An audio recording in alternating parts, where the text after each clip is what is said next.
ลุงนบบ่อกุ้งครับอยู่ที่น้ำตกบ่อวีนะครับ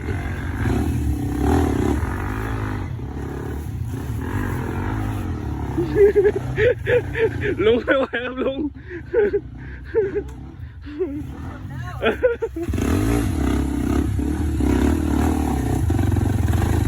สุดยอดนะครับ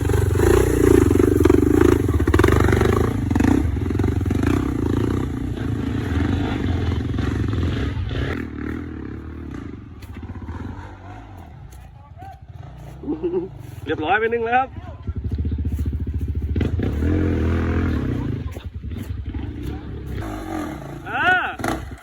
สุดยอดครับ KTM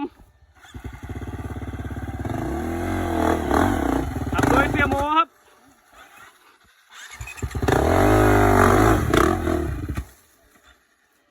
เบิร์นเลี้ยงไว้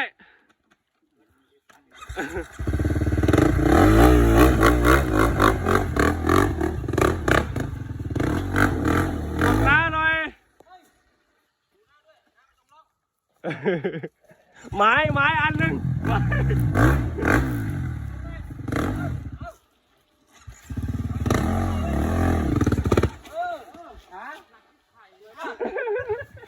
เปลี่ยนเลยเอาดูไว้ที่แทน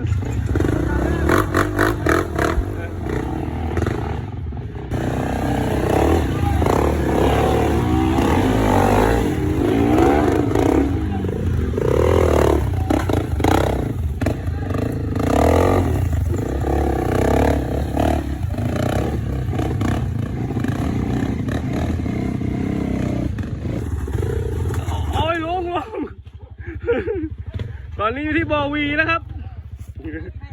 ลุงล้มไปแล้วช่วยใครไม่ได้แล้ว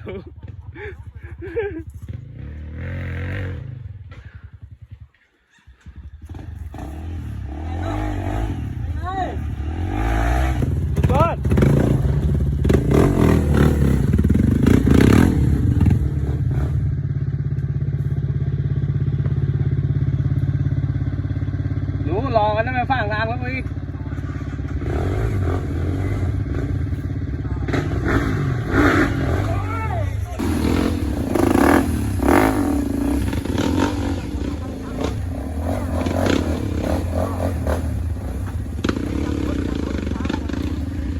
ฝารถก็ติดลงหรือว่าเป็นรอย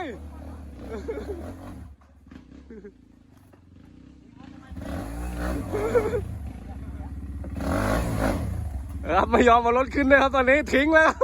ทิ้งรถทำไมเป็นแสนนะครึ่งล้านนะราคาครึ่งล้านนะ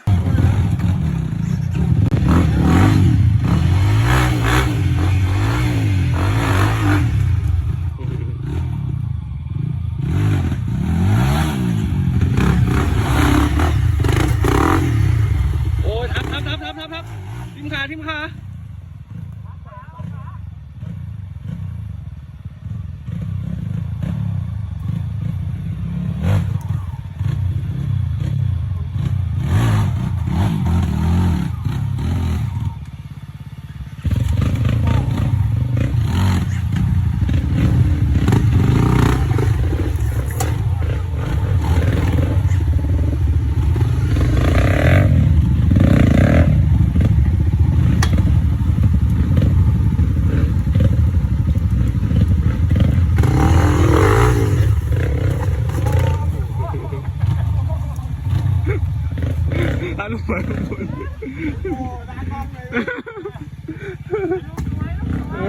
ลุงสวยครับได้วิดีโอ